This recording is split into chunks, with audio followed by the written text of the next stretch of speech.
Modul bahasa Inggris SD, di sini ada 8 jilid, jadi modelnya seperti ini. Kelas 2, 3, 4, 5, 6 itu memulai dari jilid 2.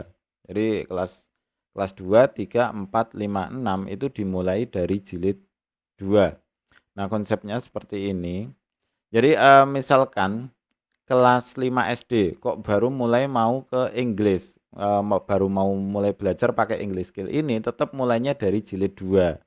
Kelas 3 mulai belajar bahasa Inggris dengan English Skill, ini tetap mulainya dari jilid 2 gitu. Jadi ini berurutan karena nanti kosakata yang ada di dalamnya itu kosakata di jilid 1 dipakai lagi di jilid 2. Kosakata di jilid 2 akan dipakai lagi di jilid 3. Jadi sistemnya seperti matematika. Jadi matematika tapi dalam bahasa Inggris seperti ini. Nah, kenapa kok nah jilid 1 untuk apa? Jilid 1 itu isinya seperti cuma pengenalan alfabet saja. Jadi A, B, C seperti ini. Nah, jadi jilid 1 kan cuma A, B, C, kemudian ini ya. A itu A, B, C, D, E, F gitu. Jadi mending langsung nah ini kan terlalu banyak gambar gini. Kalau nanti kelas 4 SD, kelas 5 SD kemudian mulai ke sini biasanya agak bosen karena kelihatan kok terlalu mudah gini kan, hanya ditulis seperti ini N gitu kan, kemudian ditulis lagi. Jadi lebih baik mulai ketika udah anaknya bisa membaca lah gitu. Anaknya bisa membaca langsung ke jilid 2. Nah, isinya seperti apa?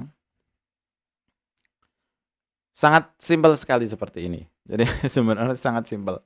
Dan ini sebenarnya enggak apa ya, tidak eee, terlalu unik gitu juga enggak. Namun tidak ada buku, belum ada ya, belum pernah saya temukan buku yang membuat sistem seperti ini karena memang ini sebenarnya tidak diperbolehkan ya sebenarnya. Jadi ini sistemnya simpel sekali. Jadi ini ada tulisan bahasa Inggris, kemudian ditulis ulang. Jadi cuma write again gitu kan. Jadi ditulis lagi. Jadi tulisan ini ditulis ulang oleh anaknya di sini. Kemudian artinya apa? Jadi cuma simpel seperti ini. Nah, kemudian di sini sudah diberikan apa ya? Arti dari setiap kata. Jadi sebenarnya when gitu kan, di sini ada ketika, yours itu milikmu kan gitu ya. Ini you. Kemudian can gitu kan tidak bisa, kemudian with. Nah, semua kosakata yang ada di sini sebenarnya sudah ada di bagian sini. Itu kan sebenarnya ini lebih simpel ya. Pembelajarannya lebih simpel. Jadi memang konsepnya di sini hanya pengenalan vocab saja. Jadi pengenalan kata-kata. Kata ini artinya apa, kata ini artinya apa gitu. Dan belum ada pengucapan juga. Nah, pengucapan itu dibantu oleh tutornya atau gurunya. Jadi ini bacanya seperti apa toh, kemudian ini bacanya seperti apa. Nah, nanti diterangkan oleh gurunya masing-masing.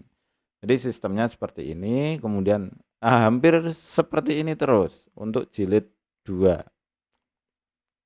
Nah, sebenarnya yang ditulis itu dari semua ini itu hanya di sini aja. Nah, kemudian cuma dipecah-pecah gitu. Jadi ini pengulangannya di atasnya. Kemudian berikutnya lagi ini ada teks, kemudian ditulis lagi Indonesianya apa, kemudian di sini ada artinya. Nah, lama-lama gitu kan ya. Lama-lama tanpa disadari siswa itu akan paham dengan sendirinya. Jadi siswa akan paham dengan sendirinya karena dia mencari ya, if itu di mana toh? Oh, ini di sini. If itu apa toh? Oh, jika gitu kan ya. Kemudian you itu apa? Oh, kamu ya. Tadi kemarin udah ya, kemarin ya udah nulis, udah. As itu apa ya? Kan gitu. Oh, as itu bertanya. Kemudian some itu apa ya? Kan gitu.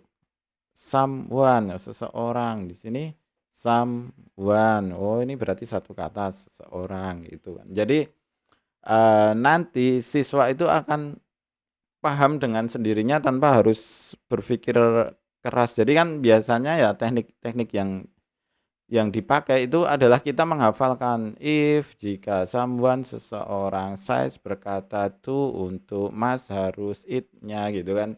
Ask, bertanya, he, dia laki-laki, something, sesuatu, what's, apa, answer, menjawab, to juga. Nah, biasanya kan yang dipakai itu. Nah, di sini kita akan memberikan konsep yang berbeda. Nah, dari mana asal ini ya? Jadi dari mana teknik ini berasal gitu ya?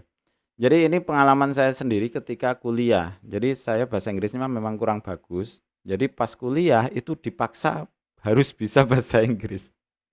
Karena apa? Bukunya itu bahasa Inggris. Jadi buku-buku di kuliah karena bahasa Inggris dan saya nggak bisa bahasa Inggris, saya pusing beneran. Nah, kemudian teknik yang saya pakai itu sebenarnya sederhana. Jadi saya artikan satu kata per kata gitu.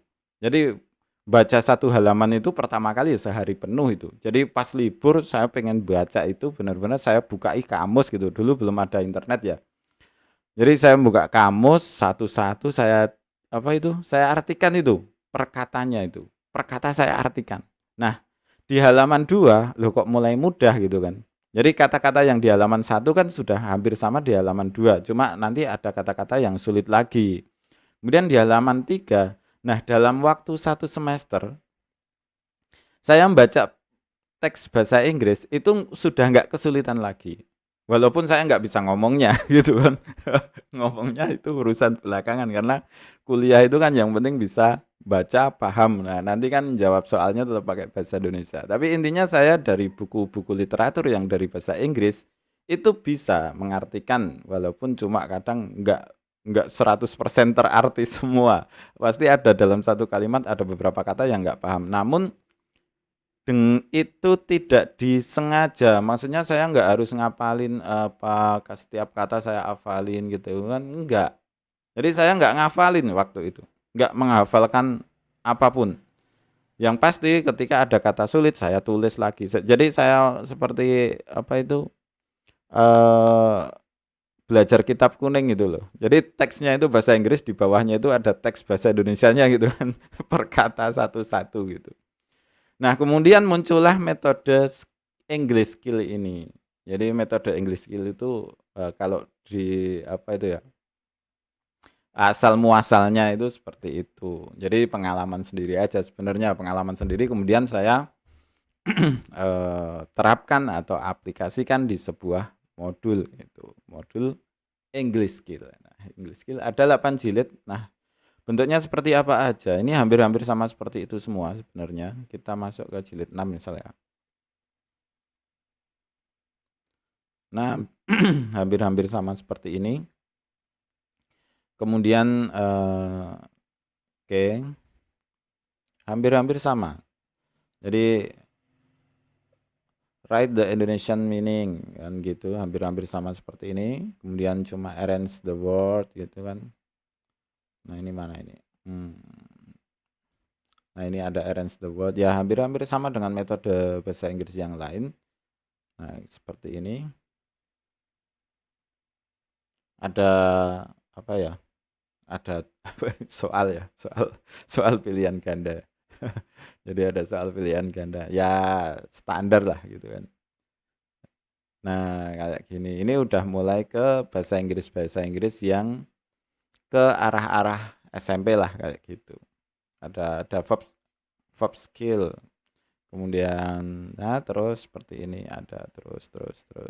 Nah, ini ada daily activity, kemudian ya mengarah ke pelajaran SMP. Jadi arah-arahannya pelajaran SMP, namun memang tidak ada tenses kayak past tense, present tense gitu nggak ada memang.